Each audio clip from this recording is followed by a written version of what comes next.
नमस्कार, आप सभी का स्वागत है। सीटेट का ये 11वां क्लास है और आज की क्लास मैथ की है आपकी। और आपको इसमें मैथ से संबंधित जो पेडागॉजी होते हैं वो और मैथ के क्वेश्चन दोनों कराएंगे। तो चलिए, पहला क्वेश्चन आपके सामने है। समावेशित विद्यालय में आप अपनी कक्षा के दृष्टिबाधित छात्रों की आवश्यकताओं को कैसे पूरा करेंगे। शिक्षण अध्ययन की वैकल्पिक प्रणालियों और साधनों का प्रयोग कर उन्हें विशेष शिक्षक के पास भेजकर, उन्हें अभ्यास के लिए अतिरिक्त समय देकर या फिर उन्हें उच्च उपलब्धि वाले छात्र के साथ बैठाकर।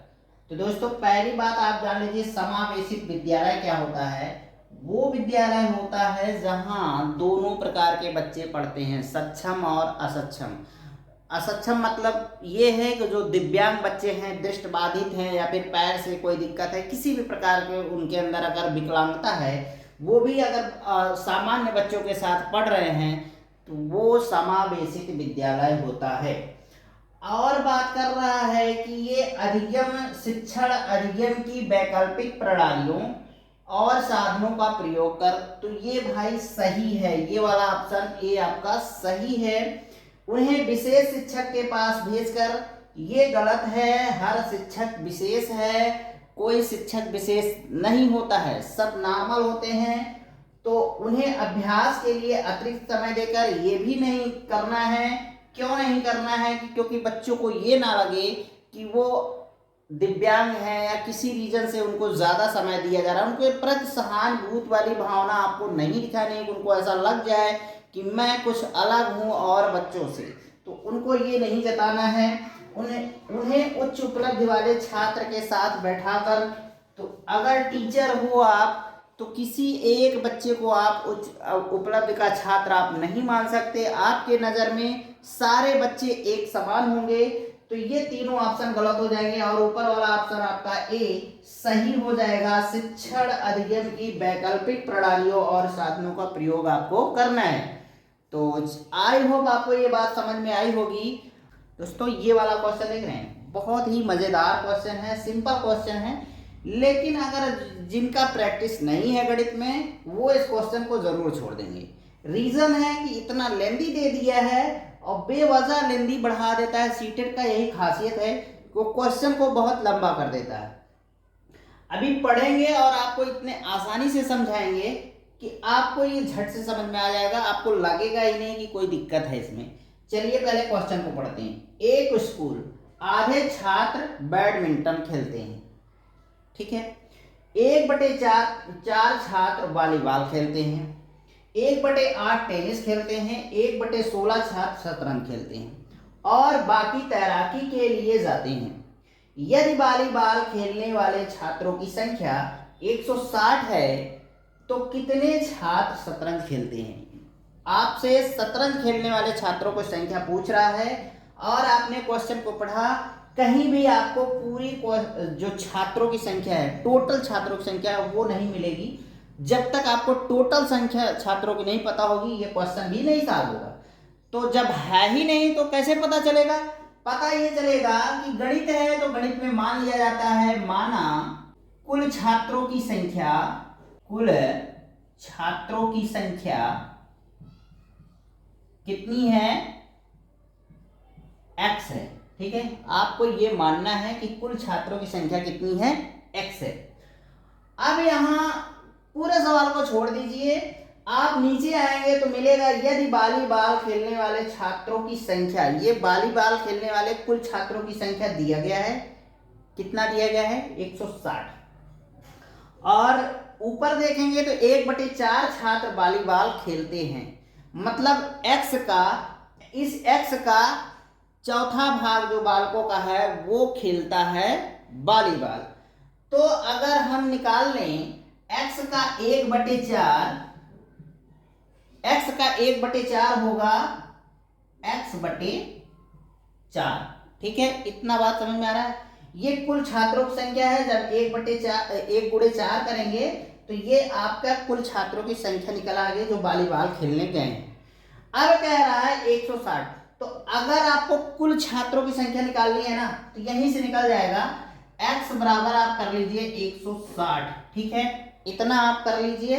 अब क्या करेंगे आप, x बराबर 160 गुणे 4। इस 4 का जो है ना 160 में गुणा हो जाएगा।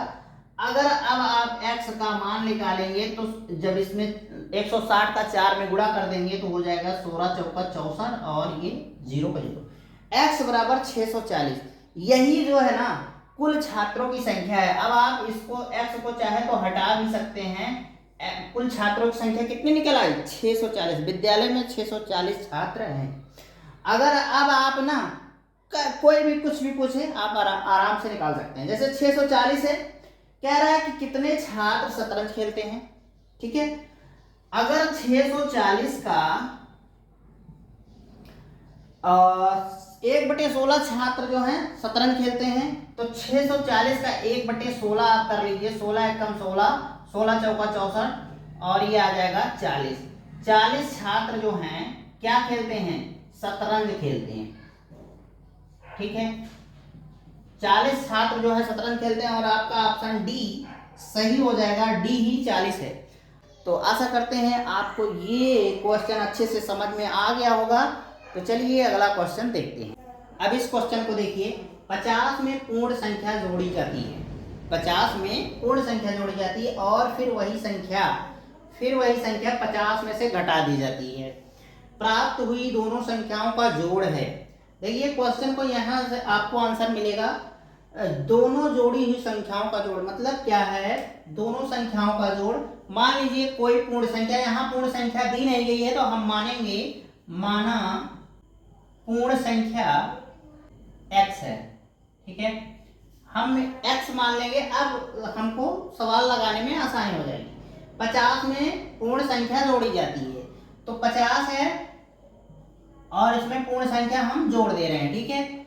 फिर कह रहा है दोनों संख्याओं का जोड़, तो हम यहाँ पहले अब दूसरी संख्या लिखने वाले हैं तो इसलिए हम जोड़ का निशान यहाँ रख लेंगे। फिर कह रहा है फिर वही संख्या 50 में से घटा दी जाती है। वही संख्या जो है 50 में से घटा दी जाती है, तो प्राप्त दोनों संख्याओं का जोड़ क्या है, ठीक है। अगर आप देखें तो आपको यहाँ धन x और यहाँ ऋण x मिल रहा है और इस तरीके के सवाल में धन और ऋण आपस में कट जाते हैं, ठीक है। आपस में कट गया, बचा 50 धन 50 और ये हो गया 100। आपका यही आंसर हो जाएगा, ठीक है। आई होप आपको ये बात समझ में आ गई होगी। और एक बात, अगर वीडियो थोड़ा ब्लर दिखता है तो आप जो है क्वालिटी बढ़ा लिया करिए, 260 या 360 पे कर लिया करिए, आपका ये वीडियो अच्छे से दिखने लगेगा। तो चलिए अगला क्वेश्चन देखते हैं। अब ये आपके सामने सवाल है, 18 सही 3/4 में कितने चतुर्थांश हैं, ठीक है। सबसे पहले आप चतुर्थांश का मतलब समझ लीजिए। कोई भी चीज हो, कोई भी संख्या हो, उसका चौथा भाग। मान लीजिए अगर 1 रुपए है तो इसका चतुर्थांश क्या हो जाएगा, 1 में हम 4 से भाग दे देंगे, हमें पता चल जाएगा इसका चतुर्थांश क्या होगा। और आप ऐसे भी कह सकते हैं कि 1/4 है इसका चतुर्थांश। कोई भी संख्या हो, मान लो 25 है, ठीक है, और हम कहेंगे इसका चतुर्थांश क्या होगा, तो आप बता सकते हैं कि इसका चतुर्थांश जो है 25/4 होगा, ठीक है। तो ये होता है इसका तरीका। और अब बात कर रहा है कि 18 सही 3/4, अगर आप 18 सही 3/4 लिखें, ठीक है, तो इस तरीके के सवाल को सॉल्व करने के लिए आपको 4 से 18 में गुणा करना पड़ेगा। तो 18 चौक 72 हो गया, 72 में 3 जोड़ देंगे, ये ऊपर वाला संख्या जोड़ देंगे तो 75 हो जाएगा, ठीक है। 75/4 हो जाएगा। अब 75/4 का हमें चतुर्थांश ज्ञात करना है, मतलब 1/4 भाग को ज्ञात करना है। तो आप ऐसे लिख सकते हैं 1/4, ऐसे भी लिख सकते हैं, या फिर आप ऐसे कर सकते हैं भागे 1/4। बात एक ही है और कुछ नहीं। भाग क्यों करना है, क्योंकि हमको इस संख्या का चौथा भाग निकालना है। जब भाग देंगे तभी हमें चौथा भाग निकलेगा। अगर गुणा कर देंगे ना तो इसका गुना हो जाएगा, ना कि चौथा भाग मिलेगा, ठीक है। इतना बात समझ में आई। तो चलिए इसको हम मिटा देते हैं। अब इतना बात समझ में आ रही। अब इसको अगर आप आगे सॉल्व करना होगा तो 75/4 लिखेंगे, और जब भाग इस तरीके का होता है तो ये वाली संख्या जो है पलट जाती है, नीचे वाला ऊपर हो जाता है और ऊपर वाले नीचे हो जाते हैं। 1 का 75 में करेंगे तो कोई अंतर नहीं होगा, 75 का 75 ही आएगा और 4 एकम 4, 4 एकम 4, ये कट गया। तो बचा कितना, 75 बचा। 75 यही आपका चतुर्थांश हो जाएगा और आंसर हो जाएगा ये ऑप्शन ए सही हो जाएगा। 18 सही 3/4 का चौथा भाग क्या होगा, 75 होगा। ठीक है, आई होप आपको ये बात समझ में आ गई होगी। तो चलिए अगला क्वेश्चन देखते हैं। तो आज का ये अंतिम प्रश्न है, निम्नलिखित में से कौन सा गणितीय प्रक्रम नहीं है। गणितीय प्रक्रम मतलब होता है गणितीय प्रक्रिया से जो गणित में यूज किया जाता है, गुणा भाग कुछ भी हो। ठीक है, तो मानस दर्शन है, कंठस्थ करना है, आकलन करना है या फिर पक्षांतरण है। तो भाई देखो, मानस दर्शन आपका सही है, कंठस्थ नहीं होता है, गलत है, आकलन करना सही होता है और पक्षांतरण भी सही होता है। गणित को आप रट नहीं सकते हैं, गणित को आपको सीखना है, गणित को आपको सिखाना है। कोई भी बच्चा हो वो गणित रट के नहीं सीख सकता है, ये आप जान लीजिए। तो इस तरीके से इसका आंसर जो है ना, यही गलत हो जाएगा और ऑप्शन बी सही हो जाएगा, क्योंकि प्रक्रम नहीं है पूछ रहा है। क्वेश्चन को ध्यान से पढ़ा करिए। तो दोस्तों आज की क्लास हम समाप्त करते हैं, और अगर आपको क्लास समझ में आई हो, पसंद आया हो, तो एक लाइक करिएगा और सब्सक्राइब कर लीजिएगा अगर नए हैं तो। चलिए आज के लिए बस इतना ही। नमस्कार, जय हिंद।